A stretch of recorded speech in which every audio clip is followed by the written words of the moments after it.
त्र्यंबकेश्वर ज्योतिर्लिंग मंदिर महाराष्ट्र के नासिक जिले में त्र्यंबक गांव में एक प्राचीन हिंदू मंदिर है। यहाँ के निकटवर्ती ब्रह्मगिरी नामक पर्वत से गोदावरी नदी का उद्गम है। इन्हीं पुण्यतोया गोदावरी के उद्गम स्थान के समीप स्थित त्र्यंबकेश्वर भगवान की भी बड़ी महिमा है। गौतम ऋषि तथा गोदावरी के प्रार्थना अनुसार भगवान शिव इस स्थान में वास करने की कृपा की और त्र्यंबकेश्वर नाम से विख्यात हुए। मंदिर के अंदर एक छोटे से गड्ढे में 3 छोटे छोटे लिंग हैं। ब्रह्मा, विष्णु और शिव इन तीनों देवों के प्रतीक माने जाते हैं। शिव पुराण के अनुसार ब्रह्मगिरी पर्वत के ऊपर जाने के लिए चौड़ी चौड़ी 700 सीढ़ियां बनी हुई हैं।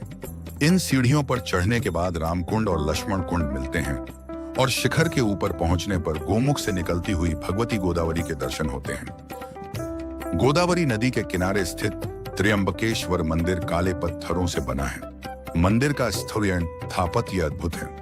इस मंदिर के पंचक्रोशी में काल सर्प शांति, त्रिपिंडी विधि और नारायण नागबली की पूजा संपन्न होती है, जिन्हें भक्तजन अलग अलग मनोकामनाएं पूरी होने के लिए करवाते हैं। इस प्राचीन मंदिर का पुनर्निर्माण तीसरे पेशवा बालाजी अर्थात नाना साहब पेशवा ने करवाया था। इस मंदिर का जीर्णोद्धार 1755 में शुरू हुआ था और 31 साल के लंबे समय के बाद 1786 में जाकर पूरा हुआ।